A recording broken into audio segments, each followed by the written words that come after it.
Assalamualaikum warahmatullahi wabarakatuh. Kembali lagi bersama saya Firman Nur Hasan dalam mata kuliah Etika Profesi Informatika. Pada pertemuan keempat kali ini kita akan membahas tentang apa itu profesionalisme kerja. Lalu bagaimana membangun watak kerja profesionalis. Dan yang ketiga adalah pentingnya manfaat dari sertifikasi. Ya. Marilah kita sama-sama saksikan materi pembelajaran keempat berikut ini.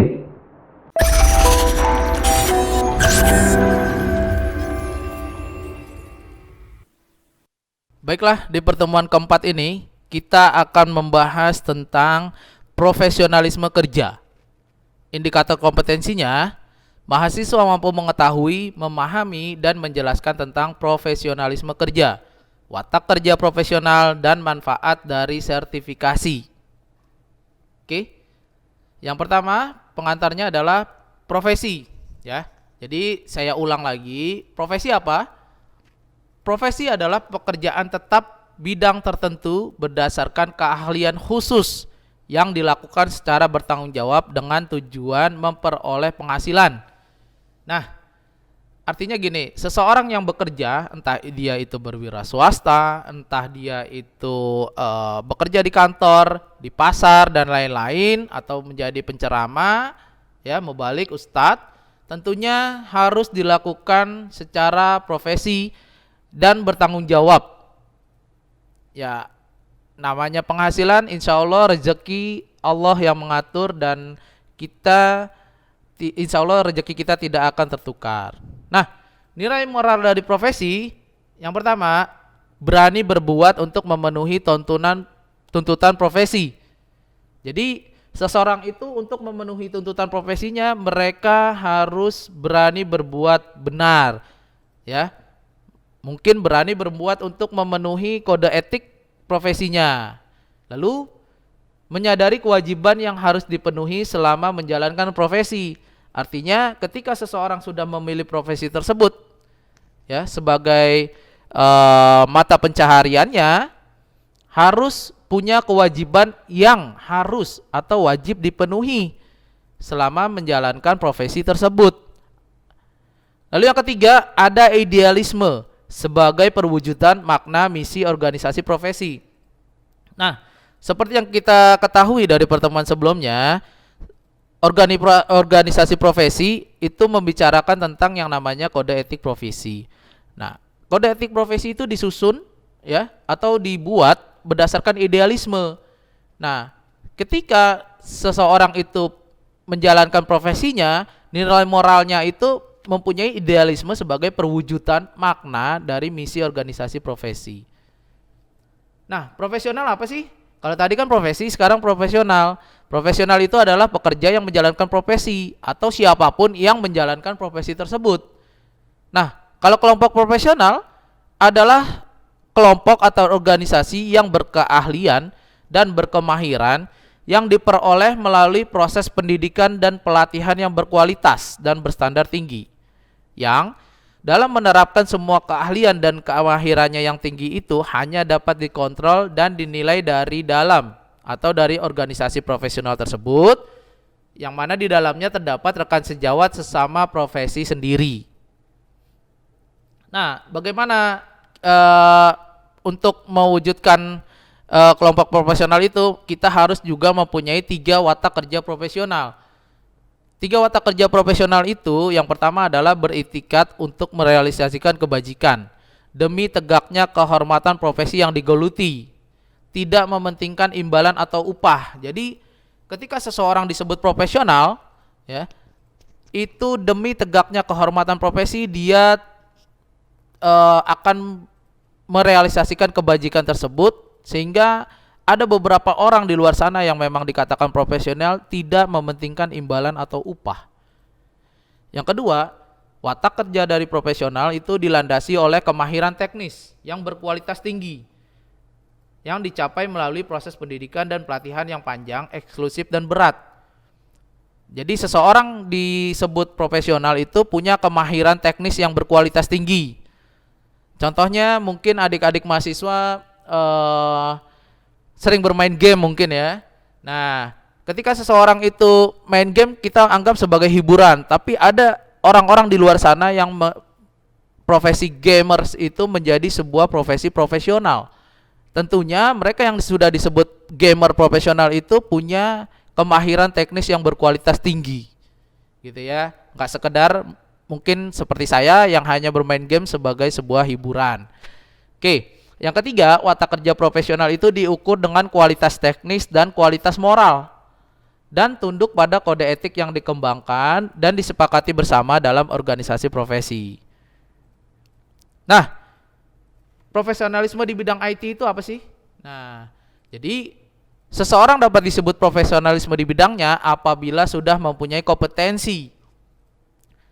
Kita lihat, karena ini ada hubungannya dengan profesionalisme di bidang IT, kompetensi profesionalisme di bidang IT mencakup beberapa hal, yaitu ada 3. Yang pertama, pengetahuan di bidang IT, keterampilan pengguna IT, keterampilan pendukung solusi IT. Jadi ada 3 hal ini untuk menjadi kompetensi profesional di bidang IT. Ya, kita bahas yang pertama, yaitu pengetahuan di bidang IT. Jadi seorang yang profesinya hanya mempunyai pengetahuan di bidang IT, apa aja? Yaitu pengetahuan dasar perangkat keras atau hardware, memahami organisasi dan arsitektur komputer, lalu dasar-dasar telekomunikasi, mengenal perangkat keras komunikasi, serta memahami prinsip kerjanya. Dan juga pengetahuan di bidang IT tentang bisnis internet, mengenal berbagai jenis bisnis internet. Ya, itu baru sebatas kategori dari pengetahuan di bidang IT, profesionalisme di pengetahuan di bidang IT. Yang kedua, seseorang yang punya keterampilan pengguna IT, seperti keterampilan pengoperasian perangkat keras atau hardware, administrator dan konfigurasi sistem operasi yang mendukung network, lalu administrator perangkat keras atau hardware, administrator dan mengelola database atau basis data, atau ada juga yang mengelola network security. Lalu ada juga yang membuat aplikasi berbasis desktop atau web dengan multimedia. Nah, ini pengguna IT ini lebih dalam lagi dibandingkan dengan pengetahuan di bidang IT tadi ya. Lalu yang ketiga, ada juga yang punya keterampilan pendukung solusi IT. Nah, ini lebih meningkat lagi. Seperti salah satu contohnya ya, dia bisa instalasi dan konfigurasi sistem operasi, baik itu Windows atau Linux. Lalu dia juga bisa memasang dan konfigurasi mail server, FTP server, dan web server programming. Nah, ini lebih spesifik lagi, lebih dalam lagi dibandingkan 2 yang tadi. Nah, untuk menjadi profesionalisme di bidang IT mencakup beberapa hal, diantaranya adalah harus mempunyai dasar ilmu yang kuat dalam bidangnya, lalu penguasaan kiat-kiat profesi berdasarkan riset dan praktis, pengembangan kemampuan profesional yang berkesinambungan. Lalu ada beberapa hal yang menyebabkan rendahnya profesionalisme di bidang IT. Jadi salah satunya ini faktor-faktornya mungkin ya, seseorang tersebut tidak menekuni profesi secara total. Lalu yang kedua, belum adanya konsep yang jelas tentang norma dan etika profesi IT. Yang ketiga, belum ada organisasi profesional yang menangani para profesional bidang IT yang spesifik, maksudnya ya. Karena IT ini bidangnya itu spesifik ya, seperti yang saya jelaskan di pertemuan pertama, mungkin adik-adik mahasiswa bisa melihat ya, ada beberapa konsentrasi ya, ada multimedia, ada rekayasa perangkat lunak, ada jaringan komputer. Nah, di multimedia, rekayasa perangkat lunak dan jaringan komputer terbagi lagi secara spesifik ya, ada basis data, ada cloud computing dan lain-lain ya. Jadi ternyata di dunia itu ada organisasi profesional yang memang menangani secara spesifik profesional di bidang IT. Nah, tentunya seseorang itu dikatakan profesionalisme di bidang IT harus mempunyai standarisasi. Apa sih standarisasi? Standarisasi adalah salah satu cara untuk melakukan standarisasi dari sebuah bidang profesi. Nah, ketika sesuatu itu sudah standarisasi, maka muncullah yang namanya sertifikasi. Apa saja manfaat dari sertifikasi? Yaitu ikut berperan menciptakan lingkungan kerja yang lebih profesional, pengakuan resmi dari pemerintah, pengakuan resmi dari organisasi sejenis, membuka akses lapangan kerja secara nasional dan internasional, dapat juga memperoleh peningkatan karir dan pendapatan.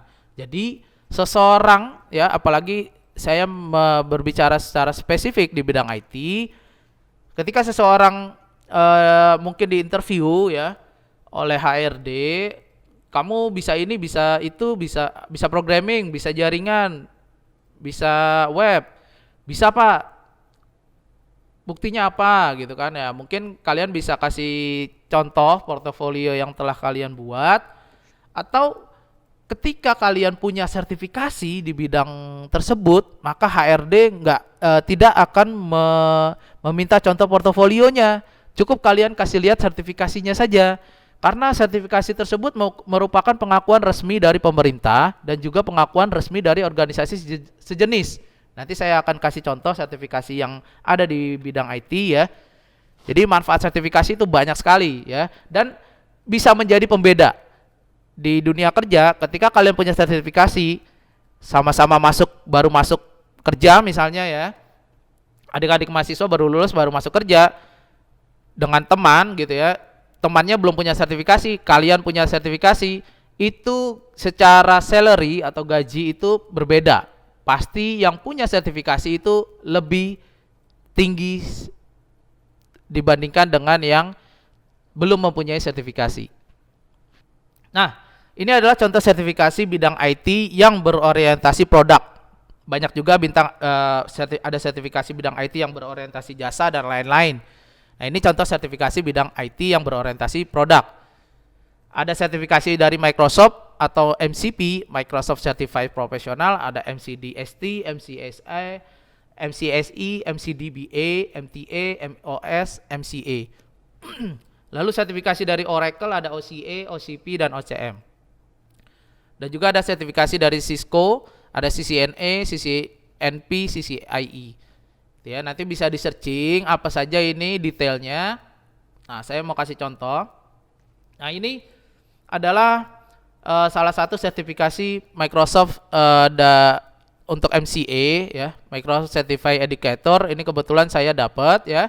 Ini tentang teknologi literacy for educator 21st century learning design. Jadi ini merupakan sertifikasi Microsoft di bidang pengajar. Nah, ini berlaku secara internasional. Jadi kalau adik-adik mahasiswa ini punya ini ya, ini tidak diragukan lagi kalau kalian mau melamar kerja sebagai tenaga pengajar atau tenaga pendidik, karena kalian sudah dapat sertifikasi dari Microsoft gitu, dan ini berlaku seumur hidup atau lifetime ya. Dan ini juga berlaku di luar negeri gitu ya. Terkadang ada beberapa negara di dunia yang mungkin saja tidak mengakui ijazah kita, tapi ketika kita punya sertifikasi di bidangnya dan ini dikeluarkan oleh lembaga resmi, maka ini menjadi sebuah pengakuan secara di dunia internasional, karena ini dikeluarkannya tidak sembarangan. Nah, dan sekedar informasi ya, di Fakultas Teknik Universitas Muhammadiyah Profesor Dr. Hamka ya, kita punya lembaga yang mengeluarkan sertifikasi untuk Microsoft ini gitu ya. Jadi mungkin adik-adik mahasiswa yang berminat untuk mengambil sertifikasi di bidang Microsoft bisa menghubungi FTU Hamka ya. Dan ini memang sifatnya internasional, tapi insya Allah dengan biaya yang terjangkau. Nah, ini salah satu untuk sertifikasi di bidang MCA atau Microsoft Certified Educator. Ada juga sertifikasi di bidang MOS atau Microsoft Office Specialist. Jadi mungkin HRD nanya nanti pada saat interview kerja, kalian bisa Excel, bisa PowerPoint, bisa Pak gitu, tapi buktinya mana? Kan harus dites. Tapi kalau kalian punya sertifikasi, kalian tinggal kasih lihat saja, itu saya yakin tidak akan dites lagi. Karena ini yang sudah mengetes adalah pihak dari Microsoft-nya gitu ya. Nah, ini ada dua sertifikasi di bidang Microsoft Office Specialist ya, ada dari Office Excel dan dari Office PowerPoint. Nah, sudah pasti kalau kalian punya sertifikasi di bidang ini, contohnya adalah PowerPoint, kalian sudah pasti paham yang namanya Microsoft Office Specialist untuk PowerPoint ini luar dalam. Ya, dan ini disediakan juga oleh lembaga sertifikasi di Fakultas Teknik UHAMKA. Jadi bisa diambil juga oleh adik-adik mahasiswa. Lalu ada juga ini MTA, jadi Microsoft Technology Associate. Nah, yang disediakan ini spesifik ya, semua sertifikasi ini spesifik. Untuk Microsoft Technology Associate yang ada di Fakultas Teknik UHAMKA ini ada Networking Fundamentals, ada juga yang di bidang HTML5 Application Development Fundamentals. Jadi kalau Networking Fundamentals ini sertifikasi di bidang jaringan, sedangkan HTML Application Development ini adalah sertifikasi di bidang web, terutama HTML5 gitu ya. Jadi ini juga disediakan oleh lembaga sertifikasi yang ada di Fakultas Teknik UHAMKA. Ini sifatnya juga internasional. Jadi alangkah berbedanya jika teman-teman punya sertifikasi ini pada saat melamar kerja, ini adalah nilai plus. Lalu ada juga contoh sertifikasi dari Oracle. Sebenarnya banyak ya, saya hanya memberikan sedikit saja. Nah, ini ada dari Oracle Academy Certificate. Ini yang saya punya. Ini tentang Java Foundation. Nah, sertifikasi ini dikeluarkan apabila adik-adik mahasiswa sudah mengikuti secara komplit 30 jam belajar Java Foundation. Dan nanti ada tesnya, ada kuisnya, dan lain-lainnya. Dan baru kalian bisa mendapatkan sertifikat dari Oracle Academy ini tentang Java Foundation. Banyak, sebenarnya ada Java Fundamental, ada database, Oracle, dan lain-lainnya. Ini salah satu saja. Ya, dan ini juga ketika HRD melihat salah satu sertifikasi ini menjadi nilai plus gitu ya. Jadi ini membuktikan kompetensi adik-adik mahasiswa dibanding dengan yang hanya berbicara bisa atau hanya yang mengakui bisa saja gitu ya. Ini sangat bermanfaat sekali. Baiklah, itu saja materi di pertemuan keempat ini. Tidak lupa saya menyampaikan muhasabah Quran surat Al-Asr ayat 1 sampai 3. Bismillahirrahmanirrahim.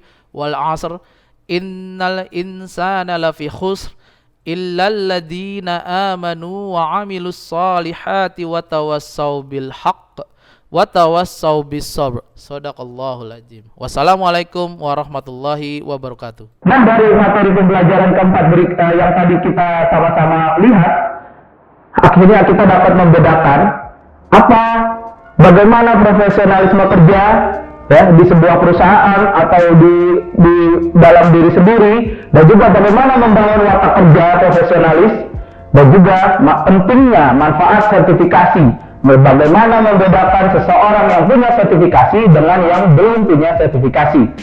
Ini erat kaitannya dengan pertemuan berikutnya, yaitu pertemuan kelima. Tetap saksikan ya materi pembelajaran pekan kelima. Wassalamualaikum warahmatullahi wabarakatuh.